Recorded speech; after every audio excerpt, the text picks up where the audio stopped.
मेरा नाम है संजय सिंह और आप लोगों का तहे दिल से स्वागत करता हूं आपके अपने YouTube चैनल पर जिसका नाम है जकूस्त। और आज मेरे साथ में खास हैं दोस्त हैं बांग्लादेश से और ये हैं रशिया से। से। तो ये लोग यहाँ पे इंडिया में हैं और दिल्ली में हिंदी सीख रहे हैं। तो अभी ग्वालियर इनका आना हुआ है तो मैंने अपने घर पे इनको होस्ट किया है। काउ सर्फिंग की ऐप से मैं इनसे मिला हूँ। तो अभी मैंने आते ही इनको अपनी हॉस्पिटैलिटी के लिए दिया है नाश्ता, जो चाय पी रहे हैं भाई की। ये वाला बढ़िया होस्ट किया संजय भाई ने, मतलब हमारा दिल खुश हो गया। वैसे बांग्लादेशी हैं और इनकी हिंदी काफ़ी अच्छी हो चुकी है। इनकी तो सीख ही रहे हैं तो इनकी भी अच्छी है। तो ऐसा चल रहा है। तो भाई कैसी लगी चाय? चाय तो आपने अपने हाथों से बनाया। अरे यार, चाय के स्वाद से तो दिल खुश हो गए। मतलब ये ऐसा है, हम अभी क्या बताएं, मतलब हम बहुत खुश हैं। शुक्रिया शुक्रिया, बाय बाय। और कल तो पूरा ग्वालियर घुमाएंगे। शाम को ग्वालियर मेरे घर पर मैंने इन लोगों को होस्ट किया था। रात होने पर हम लोगों ने साथ में डिनर किया। मैं पूर्ण रूप से वेजिटेरियन हूँ, इसीलिए मैंने खाने में वेजिटेरियन ही फूड रखा था। बांग्लादेश हमारा पड़ोसी देश है, इसीलिए वहाँ के खान पान और हमारे खान पान में बहुत ज़्यादा अंतर नहीं है, पर रशियन लोगों के लिए यह बहुत अलग टेस्ट था। कल हमें ग्वालियर कैसे घूमना है इस बात का हम लोगों ने साथ में मिलकर विश्लेषण किया। इन लोगों के पास में सिर्फ एक दिन का समय है और ग्वालियर बहुत बड़ा है। तो अभी मैं आ चुका हूँ ग्वालियर व्यापार मेला। मेरा पहला भी ये घुमा हुआ है, पर यहाँ पर ये लोग पहले प्यार आए हुए हैं तो इनको घुमाने के लिए आया हूँ। बांग्लादेश से और रशिया से। हेलो। तो इनका नाम परचम है। मैं दिखाने के लिए आया हूँ। अभी तो मेला बंद हो चुका है क्योंकि अभी तक बंद हो जाता है, 15-26 फरवरी तक बंद हो जाता है ये। सबसे पहले हमारा ग्वालियर का डेस्टिनेशन है ग्वालियर फोर्ट। ग्वालियर फोर्ट आने के लिए आपको ग्वालियर रेलवे स्टेशन से ऑटो मिल जाते हैं जो 60 से 70 रुपए लेकर आपको ग्वालियर फोर्ट छोड़ देते हैं। ग्वालियर फोर्ट की चढ़ाई करते हुए आपको जैन तीर्थंकरों की बड़ी बड़ी प्रतिमाएं देखने को मिलेंगी। करीबन 1.5 से 2 किलोमीटर की चढ़ाई करने के बाद में हम लोग आ जाते हैं ग्वालियर फोर्ट। आप ये जो सामने देख रहे हैं वो है राजा मानसिंह का महल, जो कि भारत में तीसरा सबसे बड़ा महल है। राजा मानसिंह के किले के बारे में थोड़ी सी जानकारी यहाँ पर दी गई है और थोड़ी बहुत जानकारी मैं आपको दे देता हूँ।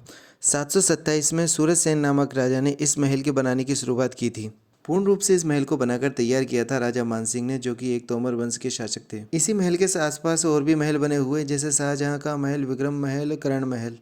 ये सामने जो देख रहे हैं वह लंबा रास्ता हाथी पुल के नाम से जाना जाता था और यही महल में आने का मुख्य मार्ग था।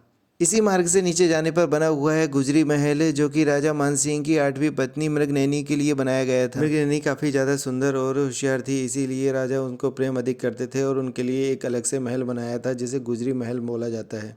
यह पूरा किला करीबन 3.5 वर्ग किलोमीटर में फैला हुआ है। इस किले को ग्वालियर के मध्य में होने की वजह से इसके शिखर से पूरे ग्वालियर को बखूबी तरीके से देखा जा सकता है। इस किले पर करीबन 100 साल से भी अधिक तोमर वंश का राज रहा, जिन्होंने 1398 से लेकर 1505 तक राज किया।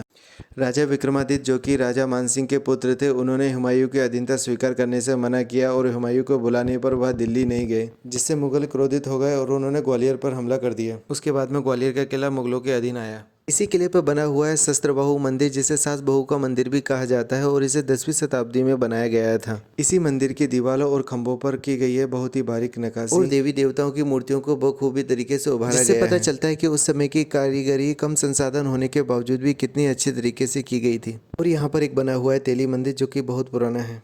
और किले पर ही देखने को मिलेगा ग्वालियर का सबसे बड़ा गुरुद्वारा, जो कि सिखों के गुरु हरगोविंद को समर्पित किया गया है। गाइड द्वारा हमें बताया गया है कि मुगल काल में कई राजाओं के साथ में हरगोविंद जी को भी ग्वालियर किले में बंदी बना लिया गया था। उस समय मुगल शासक जहांगीर का शासन चला करता था और ग्वालियर किले को बंदी गृह के रूप में बना लिया गया था। पर हरगोविंद जी को बंदी बनाने के बाद में जहांगीर की तबीयत बिगड़ने लगी और जहांगीर को सपना आया कि हरगोविंद जी को बंदी बनाकर उन्होंने गलती की है। इस वजह से हरगोविंद जी को जल्द से जल्द रिहा करने के आदेश दिए गए, पर उन्होंने अपनी अकेली रिहाई लेने से मना कर दिया और अपने साथ में बंदी 52 राजाओं की रिहाई के लिए मांग करने लगे। उनकी सूझबूझ और बुद्धिमानी से 52 राजाओं की रिहाई हो सकी।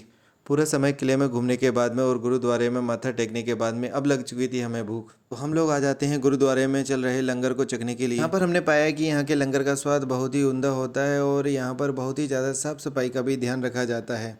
मैं सिख धर्म से काफ़ी ज़्यादा प्रभावित हूँ। इनका जो सेवा का भाव होता है वो सभी के लिए सामान्य होता है। और पहुँचने पर सेवादारों ने हमें बहुत ही अच्छे तरीके से ट्रीट किया था। पर किसी भी धार्मिक स्थान पर जाने पर वहाँ के कुछ नियम होते हैं जिन्हें हमें फॉलो ज़रूर करना चाहिए। अगर आप दूसरे शहर के हैं और ग्वालियर आप घूमने आ रहे हैं या किसी काम से आ रहे हैं तो आप ग्वालियर के इस गुरुद्वारे में भी रुक सकते हैं। यहाँ पर रुकने और खाने पीने की पूर्ण व्यवस्था होती है। ग्वालियर का वनडे का टूर हमारा समाप्त हो चुका था। हम और भी जगह गए थे पर वहाँ पर हमने शूट नहीं कर पाया था। ग्वालियर रेलवे स्टेशन पर आने पर पता चला कि जिस ट्रेन से हमारा दिल्ली जाने का रिजर्वेशन था वह ट्रेन एकदम समय पर आ चुकी थी और हम मात्र 1 मिनट लेट थे। चलती हुई ट्रेन को देखकर हमें अपने समय का मूल्य का पता चला। कुछ समय तो ऐसा लगा कि इस चलती हुई ट्रेन में ही लटक जाएं, पर यह बहुत जोखिम भरा हो सकता है। पर दुर्घटना से देर भली, यह सोचकर हम दूसरी ट्रेन के आने का इंतजार करते हैं। रिजर्वेशन होते हुए भी अब हमें जनरल डब्बे से जाना पड़ेगा। एक नई वीडियो के साथ में प्लीज़ वीडियो को लाइक कीजिए और चैनल को सब्सक्राइब जरूर कीजिए। Thank you so much for watching.